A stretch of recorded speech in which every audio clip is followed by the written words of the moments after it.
You do a flex for me? All right. All right, this side now, righty. Yep. So get your face on these, back up just a little bit, and rotate away from me, and then just throw with your backhand. You guys good? I'm crying.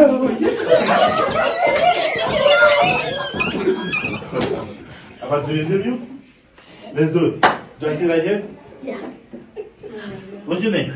Crosby. Part from the wedding, I think the wedding night. After the wedding, that was my favorite part. Yeah. My teammates and my coaches, they're going to get the real version of me this year. And I think that's without putting expectations on myself. I just know what type of year I had, and I know what type of summer I had and preparation I had, and they're going to get the real version of me. And that's really all I can say.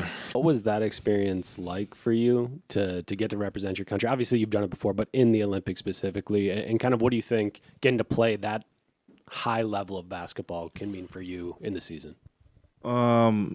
First of all, I was happy that I was playing basketball again.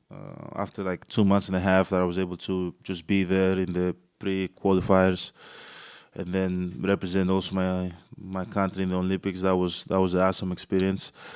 I don't take no moment for granted, like always. Being able to qualify to the Olympics after 16 years, that was awesome. I think the experience in the Olympics was one of the best experiences that I've had as a basketball player, probably that and the championship that we won.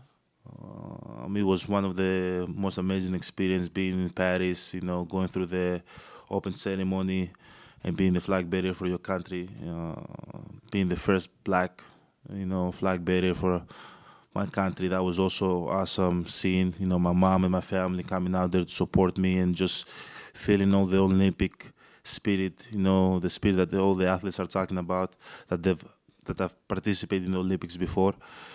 What else? Going to the Olympic Village was awesome, having few thousands of athletes. I think it was around 7,000 to 10,000 athletes, maybe like 10,000 volunteers, and just seeing all the people, their different color, different shape, body shape, different sport, different culture.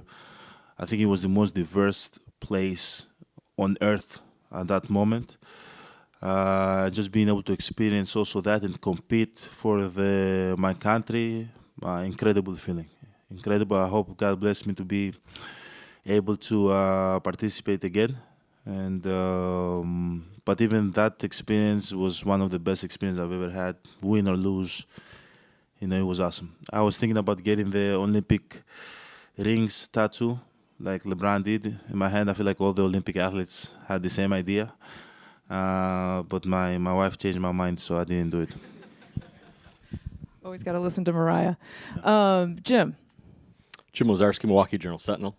Congratulations on the summer. Thank you.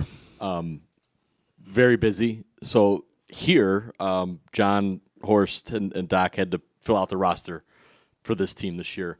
Gary Trent Jr., DeLon Wright, Taurean Prince.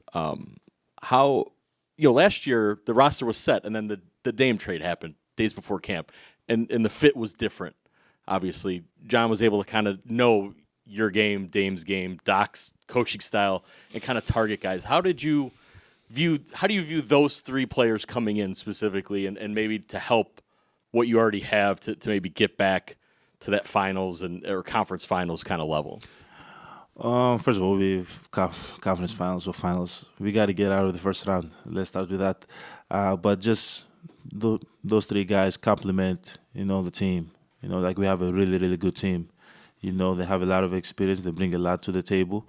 So I'm excited to go out there, start training camp with them and take it a day at a time. But they definitely complement our team, and I think our team got better this year. Jamal Collier with ESPN. Congratulations on this summer. The rest of the East, Philly made moves, the Knicks have made moves, Boston just won the championship. Do you feel that the additions you guys made this summer keeps you in contention with those teams, and do you feel like you guys are a little bit overlooked coming into the season? I think we've always been overlooked. But I didn't. I'm not gonna lie to you. I'll be honest with you. I haven't paid attention to the moves that other teams made. Probably when I get to camp, I'm gonna hear the guys talking about where different guys went and what trades happened and all that. But at the end of the day, me personally, I'm trying to focus on myself as much as I can. Focus on my team. Focus on my body. Try to stay healthy. And I'm just gonna start with that. I really don't pay attention and don't. Let my mind, travel to different places that I cannot control. I try to stay right here, and which is the most important thing for me is to stay healthy and to be available. So that's all I think about right now, and how can I help my team be better and the group of guys that we have right now on my team. I knew him from that, just the way he believes in himself and the kind of confidence that he has. I knew it would be great for this team, especially the position that he plays. And I think the more he's settled into his career, that confidence has only grown because he really knows who he is now. So, I'm excited, to be his teammate again. Back corner, we'll start with Lily. Back Hey, right. Dame. Lily Zhao, Fox 6 Milwaukee. Just going back to last year, the whirlwind it was for you. This offseason, off the court, did you ever have a point of reflection to say, I can breathe, I know my feet are going to be in Milwaukee this upcoming season? Or was it just full go with rehab and training? I just think it was, like I said, it was just such a blur. I think even when the season was happening, I didn't even realize it as it was happening. I knew I had things going on, and it was a hard year, but it took for me to be removed from it and, kind of deep into the summer to be like, man, that was a crazy year, and I just kept pushing through it because that's naturally what I'm going to do in my life, even outside of basketball. But I think just gaining perspective too, just being around like some of my mentors and my dad and other father figures that, care about me, the person, that was able to share things with me while I had that time off. And it was just like, it's a lot of people who, they defending our country and they don't get the option to even visit with, their kids or their family. It could be worse, that doesn't mean it's not hard, but it could be worse. My kids are well taken care of. They got a lot of support around them. And life could be worse. It was just hard for me. And I think what it comes down to is everything I said, being able to have the time to fully prepare myself, being familiar with the situation, and also having people around you to support how you feel, but also help your perspective be better going into a situation. And that's pretty much all it was for me, is being able to accept that. And that was it for me, So I was able to come back into it, just feeling much better,